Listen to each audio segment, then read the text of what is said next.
Varicose wine సమస్యతో బాధపడుతున్నారు. Best చికిత్సను అందించే భారతదేశంలోని ఏకైక హాస్పిటల్ ఆవిస్. నమస్తే అమ్మా. అమ్మ, తల్లిదండ్రులు పిల్లలకి ఎప్పుడు తమ ఆస్తిపాస్తులను రాసివ్వాలి? ఎందుకంటే ఈ రోజుల్లో చూసుకుంటే లిక్విడ్ క్యాష్ అనేది చేతుల్లో ఉండట్లేదు. కష్టపడి బాగా సంపాదించి ఆస్తుల్ని కూడబెడుతున్నారు. అవి ఒక వయసుకు రాగానే పిల్లలకి రాసిచ్చేస్తున్నారు.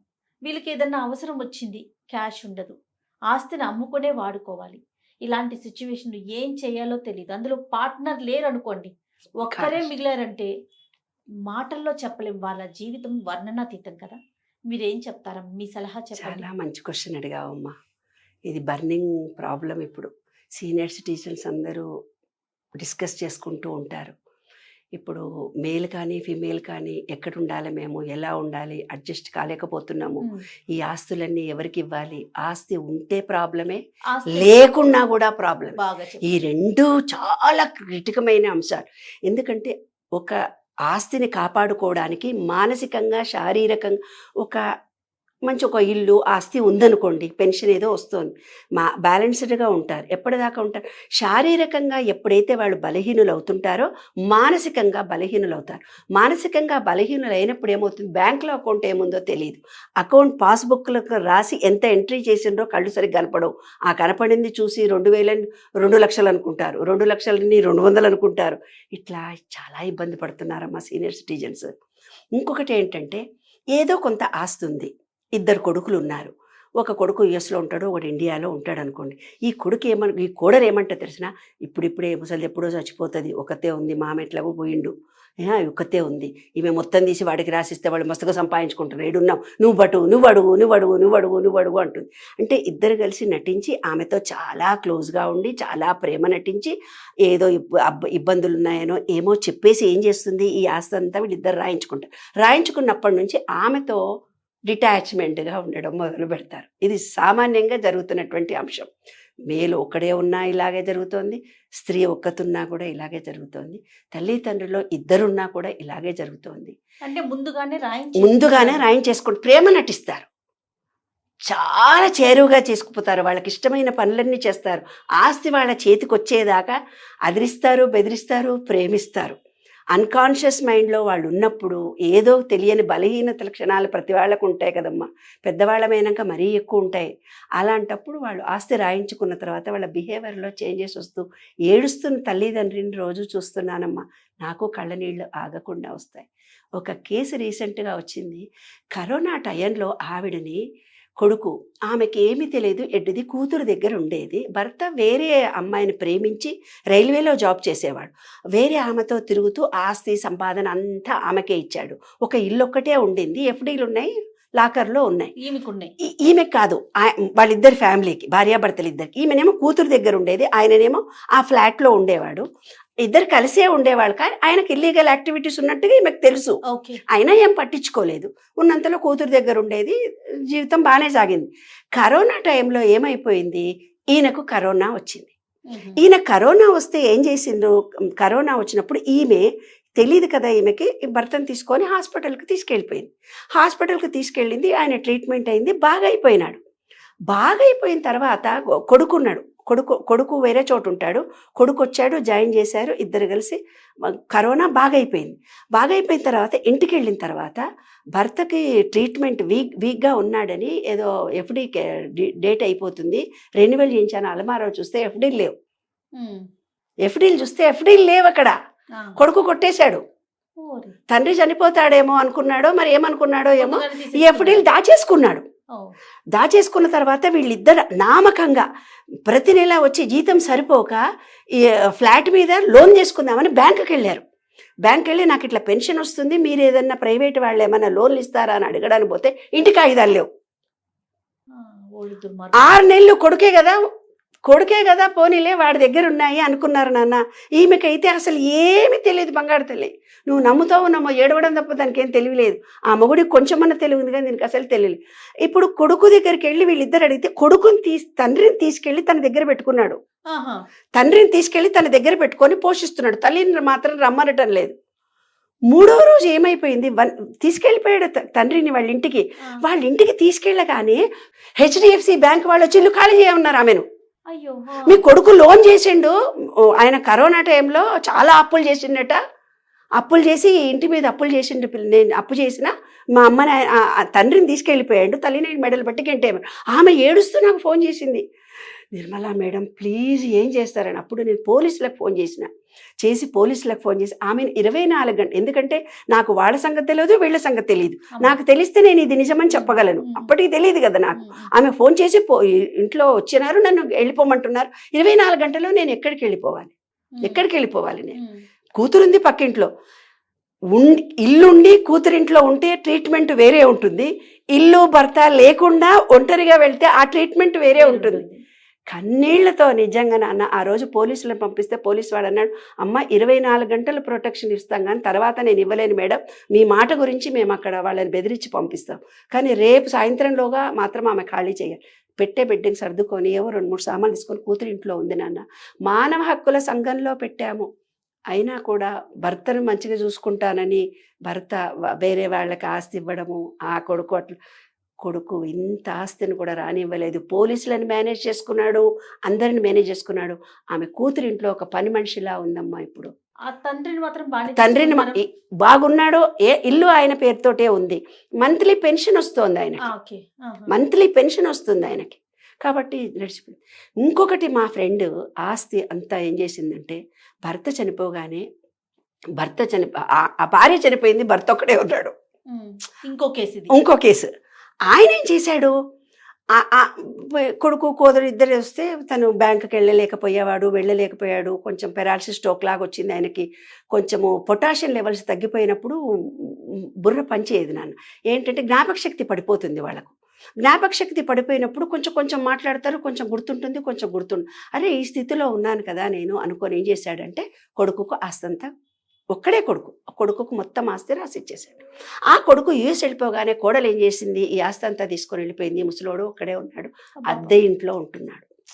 ప్రేమతో నటించి ఆస్తంతా రాసేదాకా ఇలా ఉండి మొత్తం ఆస్తి తీసుకొని వాళ్ళు వెళ్ళిపోయిన తర్వాత ఈయన పరిస్థితి, ఓల్డేజ్ హోమ్లో ఉందా, డబ్బులు కావాలి, ఇల్లు మెయింటైన్ ఒక పని మనిషిని తెచ్చి పెట్టుకుంటే వాడు పక్కా దొంగగాడు.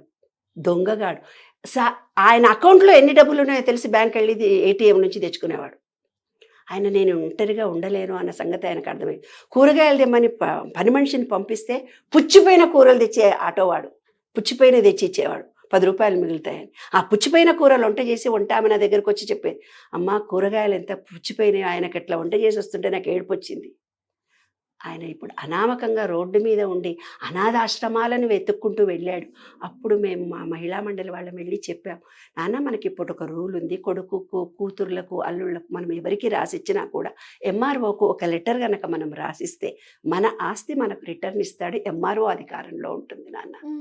అంటే గిఫ్ట్ డీడ్ కింద రాసిచ్చినా కూడా పూర్తిగా అతని పేరు కూతురుకో అల్లుడికో మనమడికో మన తదనంతరం ఇంత ఆస్తులు మేము ఇస్తున్నామన్న తర్వాత వాళ్ళ బిహేవియర్లో చేంజెస్ వచ్చినప్పుడు ఇంకొంతమంది తల్లిదండ్రి ఉంటారే బాబు, కొడుకుకు చచ్చినా కూడా ₹1 ఇవ్వరు, అదొక రకంగా ఉంటారు వాళ్ళు. చాలా ఇబ్బంది, నేను చచ్చినాకనే తీసుకో, వీడికి 70 వస్తాయి, 80 వస్తాయి, 90 వస్తాయి, వీడేమో చచ్చిపోడు, హెల్దీగా మంచిగా ఉంటాడు.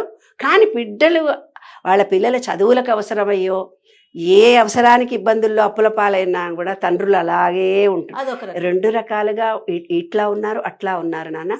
ఆస్తులు ఇవ్వడం మాత్రమే చాలా ఎక్కువ, ఎందుకంటే బాగా సంపాదించి పెట్టి. ఇంకొకటి ఏంటి తెలిసిన, ఎందుకు ఈ సీనియర్ సిటిజన్స్ దగ్గర డబ్బు లేదు, ఒక ఆయనకు పెన్షన్ డబ్బు వచ్చింది, ఒక 6 లక్షలు వచ్చాయి. 6 లక్షలు వస్తే ఒక ఫ్లాట్ కొనుక్కొని పెట్టుకుందామా, ఒక ప్లాట్ కొనుక్కొని పెట్టుకుందామా అనుకుంటారు. నెట్ క్యాష్ చేతులు ఉంచుకోవాలని అనుకోకపోయేసరికి రెంట్లు కూడా రావటం లేదు నాన్న. కాలం మారిపోయింది. నెలవారీ ఖర్చులు ఎట్లాగా. అప్పుడు నెల ఇన్కమ్ లేని వాళ్ళకి భయంకరంగా ఉంది మా బంగారు తల్లి. ఇప్పుడున్న సమాజంలో మరి సీనియర్ సిటిజన్స్ ఏమో చనిపోకుండా 60, 70, 80 ఏళ్ళలో ఉంటున్నారు. ఈ చిన్నపిల్లలు ఇప్పుడు వాళ్ళ సంసారాలు వాళ్ళు చేసుకోలేక, వీళ్ళని పోషించుకోలేక ఇబ్బంది పడుతున్నటువంటి సంఘటన కూడా ఉన్నాయి. మరి ఇలాంటి సమయంలో ప్రభుత్వాలు కానీ సమాజం కానీ ఈ ఓల్డేజ్ హోమ్లను ఎస్టాబ్లిష్ చేయడం కానీ, లేదంటే హక్కులు చాలా వచ్చాయి మాకు. టెనెంట్స్ సతాయించినా ఇమీడియట్గా వాట్సాప్లో మేము పంపిస్తే పోలీసులు వచ్చి మాకు ప్రొటెక్షన్ ఇస్తారు. టెనెంట్స్ సతాయించిన లేదు, మేము వెళ్ళడానికి మేమేమన్నా లేకపోయినా వెహికల్స్ ప్రొవైడ్ చేసుకోవచ్చు. ఆన్లైన్లో నెంబర్ ఇచ్చారు మాకు. సీనియర్ సిటిజన్స్ని హాస్పిటల్కి వెళ్ళి ట్రీట్మెంట్ చేయించుకొని మెడికల్గా చేయించుకొని వచ్చినందుకు కొన్ని హాస్పిటల్ వాళ్ళు కూడా ఒప్పుకున్నారు. ఏమని ఒప్పుకున్నారు? వాళ్ళ హాస్పిటల్లో మనం రిజిస్ట్రేషన్ చేసుకొచ్చుకుంటామమ్మా, తీసుకుని ప్రతి నెల వెహికల్ పంపిస్తారు. ఎందుకంటే పిల్లలు ఎవరు లేరు, ఒక్కళ్ళే ఉంటున్నారు. కానీ వాళ్ళకు వెహికల్ పంపిస్తే వెళ్ళి వాళ్ళు అన్ని టెస్టులు అన్ని హాస్పిటల్ పెద్ద పెద్ద హాస్పిటల్లో ఉన్నాయి. 2 తెలుగు రాష్ట్రాల్లోనూ ఉన్నాయమ్మా. వీళ్ళు వెళ్ళి టెస్టులన్నీ చేయించుకొని రిపోర్ట్ ఇస్తారు. అవసరమైతే ఆ హాస్పిటల్ నుంచి వీళ్ళకి ఇంటికి ఒక మనిషిని పంపించి చెకింగ్ చేయించడం కానీ అవన్నీ అవకాశాలు సీనియర్ సిటిజన్స్కి ఉన్నాయి. ఇవన్నీ తెలుసుకోవాల్సినటువంటి అంశాలు. ఎందుకంటే సబ్జెక్ట్ అనేది ఇప్పుడు ఏంటంటే ఒకళ్ళే ఉంటారు. మొన్న హబ్సిగూడలో ఒక ఆమె ఉంటుంది, ఎప్పుడో చిన్నప్పుడు పెళ్ళి అయిపోయింది, 2 పిల్లల పెళ్ళిళ్ళు చేసింది, అదొక పెద్ద కథ. అయితే ఆమె హాస్పిటల్లో జాయిన్ అయింది. హాస్పిటల్లో జాయిన్ అయితే గ్లూకోజ్ ఎక్కాలి, మేము ఎక్కించాం, నీతో సరపని ఎవరైనా సంతకాలు చేయాలన్నా ఆమెకు ఎవ్వరు లేరు. ఎవరు చేస్తారు? కొడుకు బిడ్డ అందరూ పెట్టున్నారు, అన్నదమ్ములు చుట్టాలు ఆమెను పట్టించుకోలేదు. నేను మా వారిని సంతకం పెట్టొచ్చాము. అప్పుడు ఆమెకు గ్లూకోజ్ ఎక్కించారు. మరి ఇలా ఒంటరిగా ఉన్న మహిళలకి, మళ్ళీ అంటే సింగిల్గా ఉన్న మగవాళ్ళకి కాలనీలు ఒంటరి అయిందని ఒక కవిత కూడా రాశాను. కాలనీ ఒంటరిది అయిపోయింది. పూలవాడు పాలవాడు మాత్రమే మాకు చుట్టాలు అయిపోయారు. మా పిల్లల్ని పడి చదివించాం, పడి అందరినీ పెద్ద చదువులు చదివించి పంపించాం. కాలనీ ఒంటరిది అయిపోయింది. అలాగే ఒంటరి వాళ్ళం అయిపోయామమ్మా. చాలా కష్టంగా ఉంటుంది చెప్పుకోవడానికి. కన్నీళ్ళే వస్తాయి, కన్నీళ్ళ కంటే ఎక్కువ ఇంకేమీ రావు. కానీ కన్న పిల్లలు కనీ పెంచి పెద్ద చేసినందువల్ల వాళ్ళు కూడా అనుకోవాలి, అయ్యో ఎంత కష్టపడితే కానీ వీళ్ళు, అది ఏమో సూత్రం చెప్తారు, అల్లుడు కొడుకుగాడు కోడలి, అది ఆ బ్యాడ్ విశ్వాసాలను పక్కన పెట్టి మన అని ప్రేమించుకొని మన వాళ్ళని ఏర్పరచుకోవడం. సీనియర్ సిటిజన్స్ కూడా ఒక విజ్ఞప్తి చేస్తానన్న, మీరు తగ్గండి.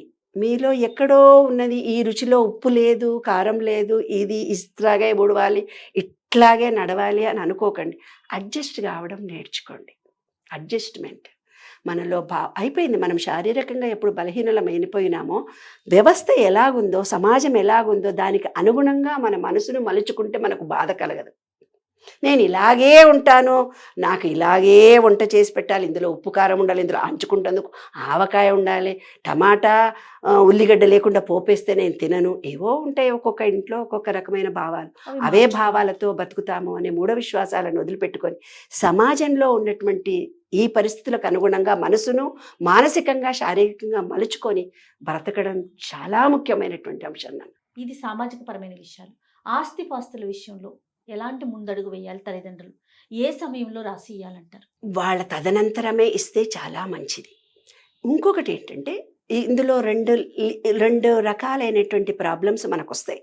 ముందు ఇచ్చినప్పుడు వాళ్ళ వ్యవహారం ఎలా మారుతారో, వాళ్ళ తరఫున వాళ్ళు ఎలా లేకపోతే వాళ్ళు మారకపోయినా వాళ్ళకి ఏదైనా ఇబ్బందికరమైన పరిస్థితి, వాళ్ళ పిల్లల చదువులకో ఆపరేషన్సో ఏదో ఖర్చు వచ్చి ఇల్లు అమ్ముకొని ఖర్చు పెట్టుకున్నారనుకో, అప్పుడు కూడా ఈ సీనియర్ సిటిజన్స్కి మళ్ళీ ప్రాబ్లం అవుతుంది. ఏమ్మా, జీవితం అనేది ముందు వెనక ఆలోచించి జరగాల్సినటువంటి అంశం కదా ఇది.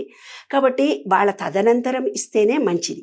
అయితే ఆస్తులు ఎక్కువ ఉన్నవాళ్ళు మరీ తన దగ్గర మొత్తం ఆస్తి పెట్టేసుకొని బిల్లాడు బిడ్డ ఇబ్బందులు పడుతూ ఉంటే వాళ్ళకు కొంత ఆస్తి ఇచ్చి, ఇప్పుడు ఇద్దరు ఉన్నప్పుడు ఇంకో రకమైన గొడవలు వస్తాయి. వాడికి ఎక్కువ ఆస్తి ఇచ్చినావు, నాకు తక్కువ ఆస్తి ఇచ్చినావు, ఆ కోడల్ని బాగా చూసినావు, ఈ కోడల్ని బాగా ఆ కొడుకంటేనే నీకు ఇష్టం. అలాంటప్పుడు ఏం చేయాలంటే, ఇప్పుడు వాడెవడో యూఎస్లో ఉన్నాడు, యూఎస్లో ఉండి నీ ఆస్తిలో సగం తీసుకుంటాడు, నేను ఇక్కడ ఉండి నిన్ను చూసుకుంటున్నాను, నాకేమో ఈ ఆస్తిని సగం చేస్తావు. ఈ కోడలు ఏమంటుందంటే వాడినేమో బాగా మొత్తం వాడికి సగము, ఏనాడు పట్టించుకోడు చూడడు, ఫారెన్లో ఉంటాడు, బాధ్యత అంతా మనం చూసుకుంటున్నప్పుడు ఆస్తి మాత్రం సమానంగా ఎట్లా రాస్తారు? ఎట్టి పరిస్థితుల్లో ఇది మాత్రం ప్రతి పేరెంట్ ఆలోచించాల్సినటువంటి అంశం. ఎవరైతే మీకు సేవ చేస్తూ మీతో ఉండి మీ కష్టసుఖాలు బాధ్యతలు మోస్తున్నారో, మీ ఆస్తిని అర్హత వాళ్ళకు ఉందంటే మీ ప్రేమను, మీ కష్టాన్ని, మీ బాధను కూడా వాళ్ళు పంచుకునే వాళ్ళకే ఆస్తులు రాసి ఇవ్వండి. వాళ్ళకు కొంచెం ఎక్కువ ఇవ్వండి, వాళ్ళకు కొంచెం తక్కువ ఇవ్వండి. ఇది మాత్రం సీనియర్ సిటిజన్స్నే. నాకు పెద్ద కొడుకంటేనే ఇష్టం, వాడు పోయి చాలా ఏళ్ళు అయిపోయింది, వాడికే నా ఆస్తి మొత్తం రాసిస్తా అంటే, చిన్నోడు పుట్టినప్పుడు నిన్ను డాక్టర్ చెకప్ చేయించుకుంటున్నాడు, నిన్ను ఇంతగానో చూస్తున్నాడు. ఒక అమ్మాయి నాన్న ప్రాక్టికల్గా ఆ మహిళా మండలిలో చెప్తే ఆ పిల్ల ఏం బాధపడుతుందో, వాళ్ళ అత్తగారి పైనే ఉంటుంది. నీ ఇష్టం, నాకు సంబంధం లేదు, పోయి మీ పుట్టింట్లో బతుకు, నేను వాస్తంతా పెద్ద కొడుకు ఇచ్చేస్తానంది. ఎంత కరేజ్ అంటే ఆమెకు అంత కరేజ్. ఈ పిల్లకు మెచ్యూరిటీ లేదు. ఉమ్. ఆ అమ్మాయి కళ్ళ నీళ్ళు పెట్టుకొని ఏడుస్తుంది. పక్కనే ఉండి మా అత్తగారు నాకేం హెల్ప్ చేస్తలేదు, ఒక విలన్లా చూస్తోంది రోజు.